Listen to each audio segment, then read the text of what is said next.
जय श्री कृष्ण। जय मूकं करोति वाचालं पंगुलं गयते गिरिं यत्कृपातहं वन्दे परमानन्दं माधवम् वसुदेवसुतं देवं कंसचाणूरमर्दनं देवकी परमानन्दं कृष्णं वन्दे जगद्गुरुं ब्रह्मानन्दं परमसुखदं केवलं ज्ञानमूर्ति द्वन्द्वातीतं गगनसदृशं तत्त्वमसीयादिलक्ष्यम् एकं नित्यं विमलं जलं सर्वदी साक्षिभूतं भावातीतं त्रिगुणरहितं सद्गुरुं तं नमामि। बोलिए गुरुदेव भगवान की, समस्त संत महापुरुषों की, पूज्यपाद स्वामी जी महाराज की। बोलना नहीं है? पूज्यपाद स्वामी जी महाराज की।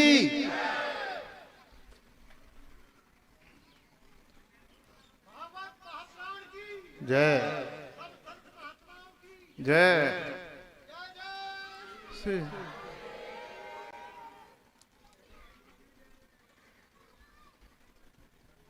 श्रीमद् भागवत महापुराण का अमृतमय प्रवचन ये आपको सुलभ हो रहा है।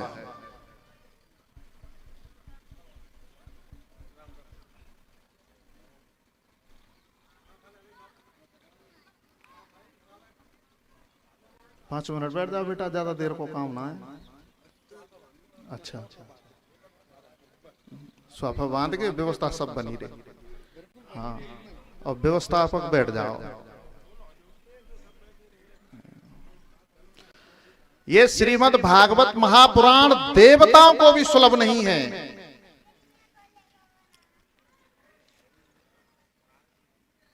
और यह मनुष्यों को भी सुलभ नहीं है।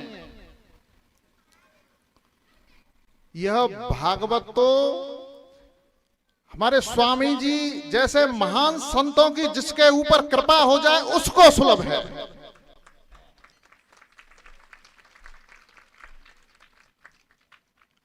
महाराज जी ने कितना सुंदर श्लोक बोला।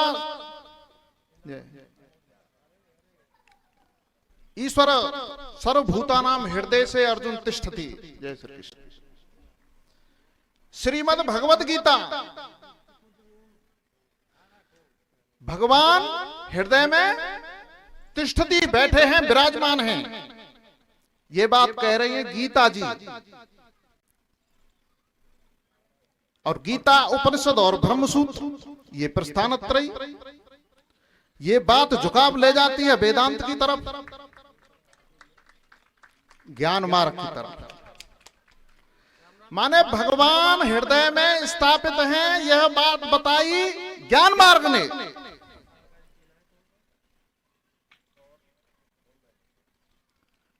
और हृदय अवरुद्ध कृतवी शुश्रूषवी तत्क्षणात्, भगवान हृदय में अवरुद्ध माने बांध करके, गिरफ्तार जैसे कर लिए गए हों। श्रीमद् भागवत महापुराण का वाक्य है, हृदय अवरुद्धते कृतवी शुश्रूषवी तत्क्षणात्। माने ज्ञान मार्ग तो भगवान को हृदय में स्थापित करता है, और ये भक्ति तो भैया भगवान को हृदय में बांध करके गिरफ्तार करके डाल देती है। स्वयं चाह करके भी भगवान नहीं निकल सकता तुम्हारे हृदय से।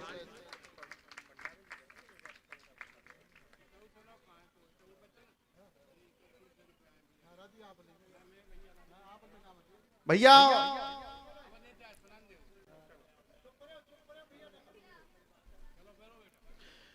एक बार की बात, ब्रह्मा जी ने एक कार्यक्रम रखा और नारद जी को आदेश दिया कि बेटा तुम जाओ और समस्त लोकों में ये हमारा न्योता दे करके आओ कि हम यह देखना चाहते हैं कि कौन से लोक में और कौन सा साधन प्राणी कर रहे हैं, कौन सा लोक श्रेष्ठ है, ये हम डिसीजन देंगे। ये तुम जाओ। तो हम नारद जी को क्या देर, नारद जी गए, तारीख नियत कर दी गई। जो तारीख रखी गई उस पर सब लोकों से आए, देवलोक से आए, दैत्य लोक से आए, पितरलोक से आए, किन्नर लोक से आए, नाग लोक से आए, गंधर्व लोक से आए, सब प्राणी आए और कार्यक्रम शुरू कर दिया गया। तो ब्रह्मा जी ने कहा कि भाई तुम बताओ तुम्हारे यहां क्या होता है, क्या चीज तुम्हारी अच्छी है, क्या श्रेष्ठ है। किसी ने कहा कि महाराज हमारे यहां यज्ञ चलते रहते हैं हर समय, इसलिए हम श्रेष्ठ हैं, यह पुरस्कार हमको ही मिलना चाहिए। किसी ने कहा कि हमारे यहां तर्पण बहुत ज्यादा होते हैं, हम श्रेष्ठ हैं, ये हमें मिलना चाहिए पुरस्कार। किसी ने कहा कि हमारे यहां जप बहुत होता है, और किसी ने कहा कि हमारे यहां दान बहुत होता है, दान का बड़ा महत्व महाराज, दान हर कोई नहीं कर पाता, कोई सूरमा ही कर पाता है, इसलिए हम श्रेष्ठ हैं, ये मेडल हमको मिलना चाहिए। सब ने बताया। अब ब्रह्मा जी निर्णय देने के लिए बिल्कुल तैयार हुए। तो नारद जी बोले महाराज रुको, पृथ्वी लोक से कोई नहीं आया, वहां का कोई आया ही नहीं। अब ब्रह्मा जी ने झांक करके देखा तो पृथ्वी लोक पर तो सब लोग भोगराग में लगे थे। नारद जी को कहा कि तुम जाओ और तुम किसी को लेकर के आओ और वो भी अपनी बात रखे, भाई वो भी तो हमारे हैं। अब नारद जी आए, नारद जी ने कहा कि भाई निरीक्षण किया जाए। वर्ण आश्रम प्रणाली के तहत हम निरीक्षण करेंगे, आश्रम के सिस्टम से। सर्वप्रथम वो ब्रह्मचर्य आश्रम में गए, 25 वर्ष तक जो होता है। ब्रह्मचर्य आश्रम में जाकर के उन्होंने देखा कि ब्रह्मचारी लोग क्या कर रहे हैं, नए नए लड़के ब्रह्मचर्य व्रत से बिल्कुल विमुख पाए गए, जिनको सुबह ब्रह्म मुहूर्त में जग करके स्नान आदि करके और ब्रह्म विद्या का अध्ययन करना चाहिए, शास्त्रों का अध्ययन करना चाहिए, सुंदर विद्या को अर्जन करना चाहिए, वो ब्रह्मचारी 11-11, 12-12 बजे तक सोते हुए पाए गए। जिनको सात्विकी भोजन करके और संतों की सेवा करनी चाहिए, वो शाम को चौराहों पर अंडे खाते पाए गए। अंडे, मलमूत्र, कोई गांव का ऐसा चौराहा नहीं है महाराज जी जिस पर मन दो मना अंडा रोज कुंटल 2 कुंटल अंडा न रोज खा जाते हो। जिनको अपने माँ बाप की सेवा करनी चाहिए, उन माँ बाप में धक्के लगते पाए गए। नारद जी ने कहा कि भैया ये तो बिल्कुल नाश है, वो खत्म, इस आश्रम का तो नाश हो गया, कोई आचरण नहीं, बिल्कुल विपरीत।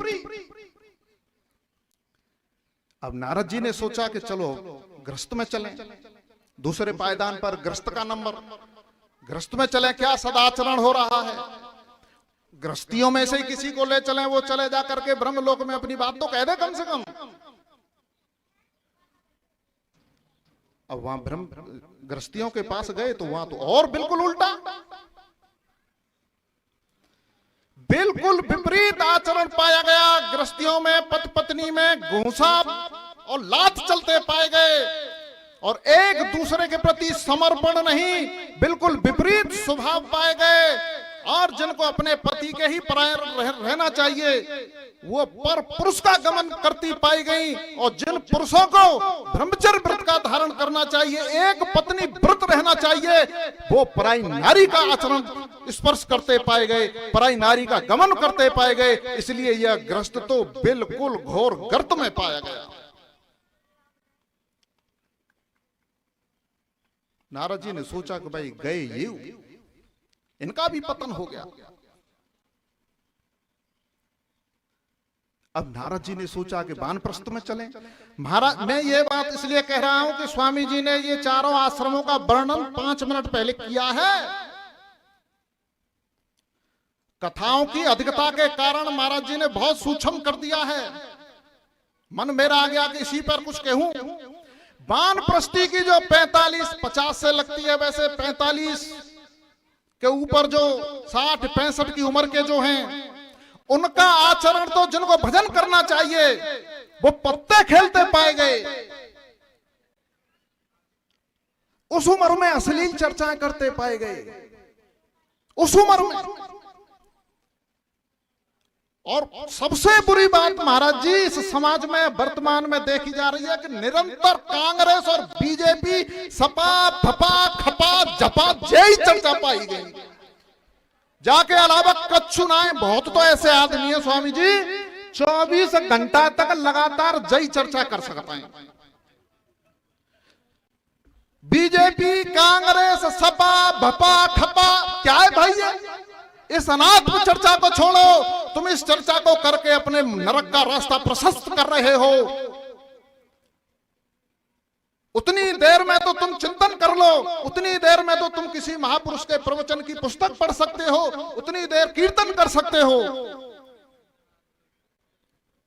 वो राहुल गांधी जब कुर्रे पड़ेंगे नरक में, तो राहुल गांधी कुर्रे रोकने नहीं आएगा। जब वो नरक में वो यमदूत तुमको लाठियां से पीटेंगे तो कोई नहीं आएगा। और मोदी तो न्यू यॉर्क जाकर और मारो चार। इसलिए बंधुओं, ये बहुत कीमती समय है उस पीरियड का, 45 से ऊपर का, 50 से ऊपर का। नारद जी ने सोचा कि भैया ये भी गया, ये आश्रम भी बिल्कुल खत्म। अब सन्यासियों के यहां गए, देखें सन्यासियों में कोई ऐसा मिल जाए।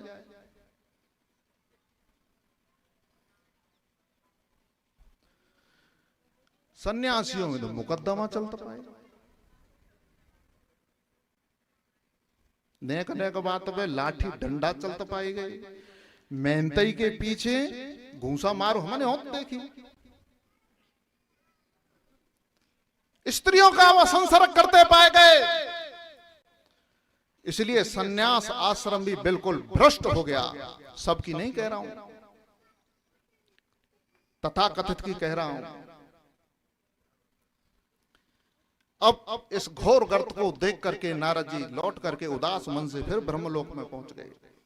तब तक सब लोग इंतजार कर रहे थे। सब लोग खड़े हो गए, बोले आए आए नारद जी आए, कुछ लेके आए समाचार। पूछा बताओ क्या हो रहा है पृथ्वीलोक पर।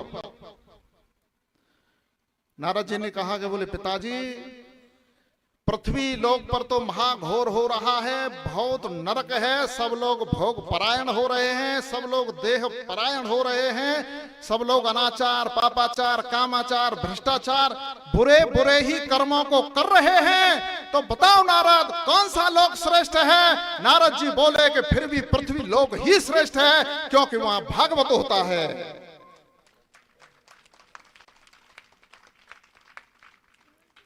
और एक भागवत के हो जाने से पूरा लोक पवित्र हो जाता है। तो हमारे परम पूज्य स्वामी जी का तो जीवन ही भागवत में हो गया है। बोलो गुरुदेव भगवान की। भैया एक बार महाराज जी के कहे तो ताली बजा दो।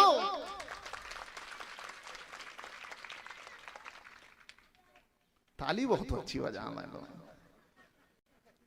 ऐसा करो एक और वीर बजाए थे।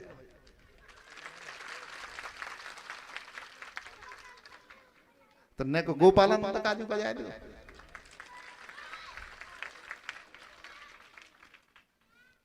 ने को मेरी को आज बजाए थे। देखो संत स्वयं चल करके आते हैं। ये संतों का और भागवत का महत्व मैंने 5 मिनट कहा। संत स्वयं चल करके आते हैं, इतने करुणाकर होते हैं संत। श्रीमद् भागवत महापुराण में यह प्रसंग है कि राजा निमि के लिए उपदेश करने के लिए वो नवयोगेश्वर स्वयं चल करके आए और बहुत प्रवचन किया, ज्ञान का, भक्ति का, वैराग्य का। सारे प्रवचन करने के बाद फिर नवयोगेश्वरों ने कहा कि सुनो राजन, जितने हमने तुमको साधन बताए हैं उन साधनों पर बाद में ध्यान देना, जो कुछ होगा सो हो ही जाएगा। लेकिन एक बात हमारी ध्यान से सुन लो, सबका मूल मंत्र हम तुमको बताए देते हैं। श्रवणम सुभद्राण रथांग पांडे जनवान कर्माण चयानि लोके गीतानि नामानि तदर्थकानि गायन बिलजो विचरेद संग। अर्थ सुनिए, गायन बिलजो, भगवान के सुंदर नामों का, सुंदर कीर्तन, सुंदर कथाओं का गायन ऐसे करिए, बिलज्जो, लज्जा को त्याग करके। जैसे हाथ पर चढ़ा हुआ चेंटा कोई कीड़ा तुम ऐसे झटक देते हो, ऐसे संसार के धर्मों को झटक करके, देह के धर्मों को झटक करके, संसार की लाज को, मर्यादा को झटक करके भगवान के सुंदर नाम का, कीर्तन का गायन करते हुए उन्मत्त हो जाइए। अश्रु प्रवाह करते हुए, रोते हुए भगवान में एक जैसे हो जाइए, और इससे बड़ा कोई साधन नहीं है। अश्रुपात करते हुए, रोते हुए, इस श्लोक में रोने की बात है। देखो जितने बल हैं, सब बलों में रोदन बल सबसे महान बल है। रोदन बल के सामने सारे बल फीके पड़ जाते हैं, भगवान भी निर्मल हो जाते हैं। महाराज का प्रसंग आपको सुना रहा हूं। महाराज हुआ, भगवान अंतर्ध्यान हो गए।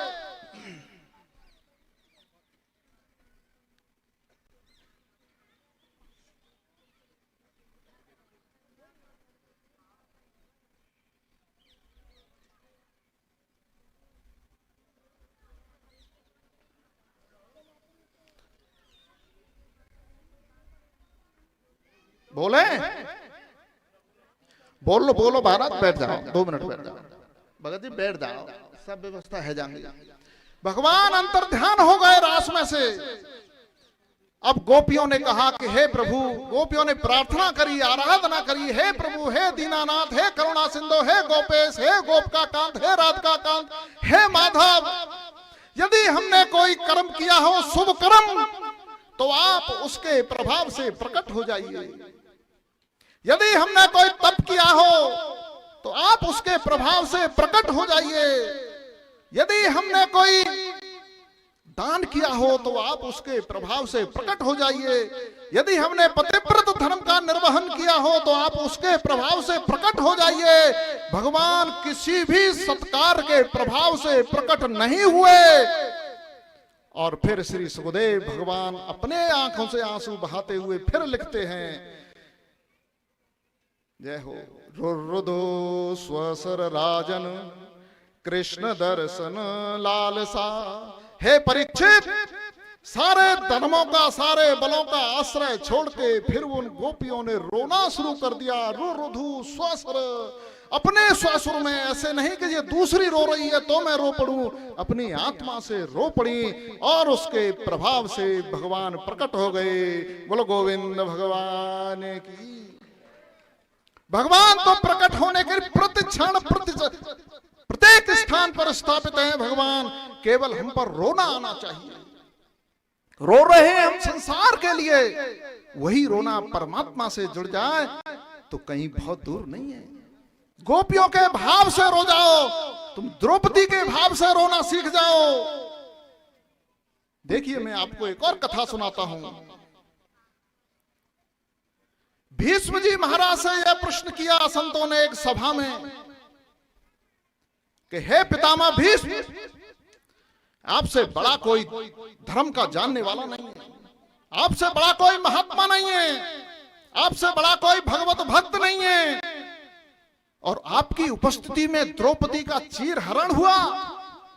देखो, एक बात और बता दूं मैं,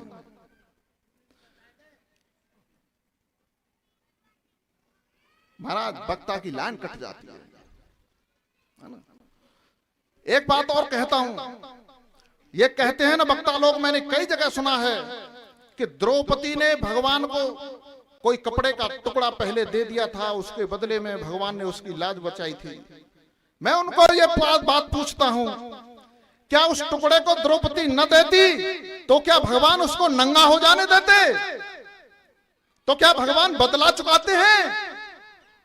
भगवान किसी का बदला न चुकाते हैं, न उन्हें बदले की कोई इच्छा है। ये बदले की भावना तो हम जैसे मूर्ख जीवों की होती है। भीष्म पितामह से ये प्रश्न किया गया कि आप उस सभा में थे और आपका ऐसा आचरण देख करके हमारी बुद्धि विस्मित हो रही है, आपने क्यों नहीं विरोध किया उनका? अरे आप उनका विरोध करते तो क्या उनकी इतनी हिम्मत थी कि उसका चीर खींच देते? वो आपसे बड़ा कोई योद्धा भी नहीं है। भीष्म जी की आंखों में आंसू आ गए और खड़े होकर के बोले कि हे महात्माओं, हे महापुरुषों, मुझे पता है कि मैं खड़ा हो जाता और मुझे धनुष चलाने की भी आवश्यकता नहीं पड़ती, केवल डोरी की टंकार से ही लोगों के हृदय फट जाते और मृत्यु को प्राप्त हो जाते। लेकिन मुझे उस द्रौपदी से ज्यादा भरोसा मुझको कन्हैया पर था। मैं यही देखना चाह रहा था कि अब कन्हैया करने वाला क्या है। यदि मैं उस समय विरोध कर देता तो इस समाज से यह लीला वंचित रह जाता समाज के। भगवान वस्त्रावतार भी ले लेता है, वस्त्र भी बन जाता है भगवान। और कितना सुंदर, कितना सुंदर लिखा है किसी ने, कितने वस्त्र भगवान ने पहनाए, कितने रंगों की साड़ी पहनाई महाराज जी। सुंदर सफेद सज बैंगनी हरे रे पीरे, इन वस्त्रों की, इन कलरों की, इन रंगों की साड़ियां पहनाई। सुंदर सफेद सज बैंगनी हरे रे पीरे, बसन के ढेरे गणकाऊ न पाए हैं। खाकी मुल्तानी प्याजी जाफरानी, बहुदानी आसमानी आसमान लग छाए हैं। लाल गुलाबी गुलखैरी गुलश्री गुलाबास फालसाई काले और बादामी उधर साए हैं। द्रौपदी के काज ब्रजराज भय बजाज, लाज के जहाज मानो द्वारका से आए हैं। तो आप बताइए, ये सिद्धांत जब गोपियों के लिए है, यह सिद्धांत जब द्रौपदी के लिए है, तो तुम्हारे लिए नहीं है। यह सिद्धांत हमारे लिए भी है बंधुओं। अनात्म चर्चाओं से हटो, अपने हृदय के प्रवाह को भगवान से जोड़ दो, वह वस्त्र में भी प्रकट हो जाता है। ये वेदांती कहते हैं कि पटा विच्छिन्न चेतन और घटा विच्छिन्न चेतन। पट माने कपड़ा ही होता है, वो पटा विच्छिन्न चेतन वही है कि जिसको तुम पहने हो ना, जो नित्य तुम्हारी लाज राख रहा है। अरे तुमको भी तो नंगे होने से अभी भी बचा रहा है वो पटा विच्छिन्न चेतन। जो कुछ है सो सब परमात्मा का है। परमात्मा के लिए समर्पित कर दो अपने मन को, तन को, धन को, बुद्धि को। बिल्कुल उन्मत्त होकर के एकांत में जिस दिन तुम्हारे आंखों में उसके लिए आंसू आने लग जाएं, तो समझिए तुम्हारे हृदय में भक्ति का प्रादुर्भाव हो गया। निरंतर तुम्हारे आंखों में एकांत में तो अवश्य ही आनी चाहिए। एक वृंदावन के संत थे। मैं आपको एक और कथा सुना दूं। रात को रोने की आवाज आती थी उनके आश्रम में से। छत पर रहते थे वो, छत पर रोने की आवाज आती थी। तो सुबह पड़ोसी जब पूछते, बोले महाराज जी कौन रो रहा था? कि बोले भैया हम ही रो रहे थे। किस लिए रो रहे थे? कि भगवान के विरह में रो रहे थे, और रोज रोते थे वो। सालों बाद एक दिन हंसने की आवाज आई रोने के बाद। अब पड़ोसी बड़े विस्मित हुए। उन्होंने सुबह पूछा, बोले महाराज जी सालों से तो रोने की आवाज आ रही थी, आज हंसने की कैसे आई? आज हंसे कैसे तुम? कितना सुंदर जवाब दिया उस महात्मा ने। बोले भैया सालों से हम प्रयास कर रहे थे, एक भी आंसू हमारा नहीं आया था। आज पहली बार एक कृष्ण के लिए आंसू आया है, इसलिए इससे बड़ी खुशी की बात कुछ नहीं है। इस खुशी में हम रो रहे थे, सो हंस रहे थे। सो भैया रोने का भी मजा है। रोइए तो भगवान के लिए रोइए। बोलो गोविंद भगवान की, सदगुरुदेव भगवान की, श्रीमद् भागवत महापुराण की।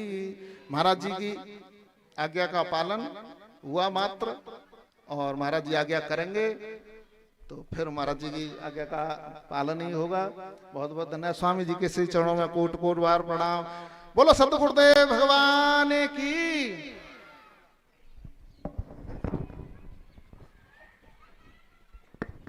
बोलिए सदगुरुदेव भगवान की जय। गोपाल जी ने भाई समाज सुधारक के लिए बहुत सुंदर वचन करे। जब विचार करना, अंतःकरण की जो वाणी है ना, वह जो निकलती है वेदना में, उस पर विचार बहुत करें। हो तो रहा है ऐसा, लेकिन अब ये है कि भाई सुधार करो, विचार करो, सुधार करो और ऐसा कर लो।